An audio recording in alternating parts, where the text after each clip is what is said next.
Let's get right to Fox News' Dave Kinchin. He's diving into that part of the story tonight.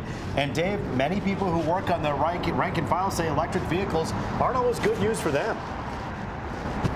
Yeah, there's a lot of questions about that. The technology, there's concerns that more technology means fewer workers. We'll get to that in a minute. New tonight, Stellantis says they are getting close to a deal. The union says there's still a lot more to sort out, though. They say they're still quite a distance away. So we go by the numbers here, and as you can see, the union wants a 46% increase in pay, and they want a 32-hour work week paid for 40, and into the tier system. That's going by the numbers. But there's one number that keeps changing. That's the number of days left until a possible strike.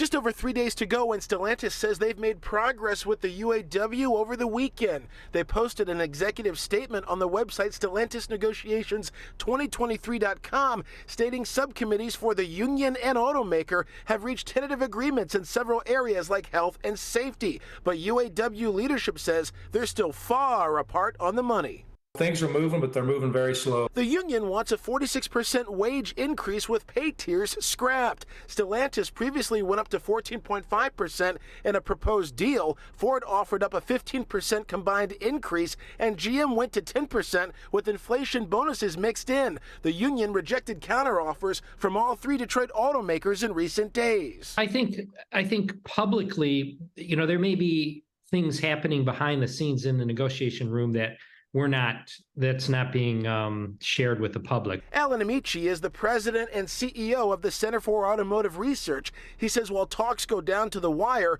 much of the debate is over just how the big three will move further into the world of electric vehicles, an expensive transition that pulls a lot of cash out of the automaker profits.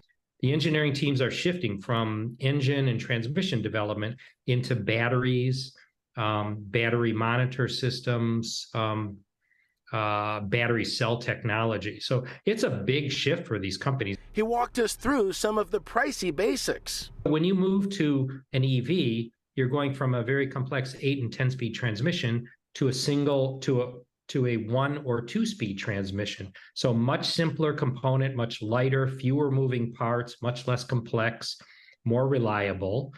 And so your engineering effort is decreased significantly. There's changes related to emissions as well.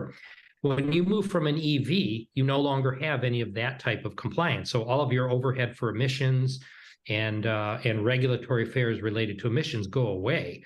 And so you don't need that team to develop that technology anymore. The union says there's still plenty of money to bring worker pay up to par with the salaries of the big car bosses. The price of vehicles in the big three and overall have went up 30% in the last 4 years. Our wages went up 6%.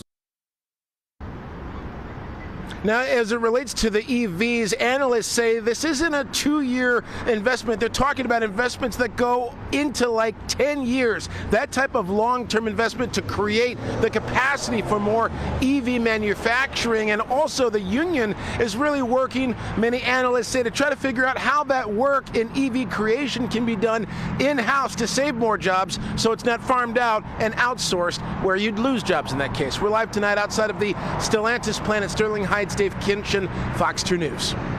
And Dave, we've seen the union keep rejecting the officers that aren't at that 46%.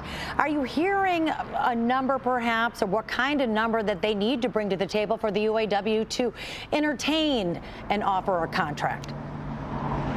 We've certainly been looking for that. We haven't heard that yet. I did talk to a Stellantis representative today. They said they're not going into details in terms of what they're trying to send out, that next offer they're sending out to the union. So much of this is unusual in that it's public facing with all of the contracts that are kind of put out there in the public. That doesn't usually happen, and there might be some more dealing behind the scenes and not on in the media as we get closer to that Thursday deadline. But we'll have to see. Just a few days to go. Yeah, a few days left. I was going to say this deadline keeps ticking, so we'll see what happens. Thanks so much for the update, Dave. Yep.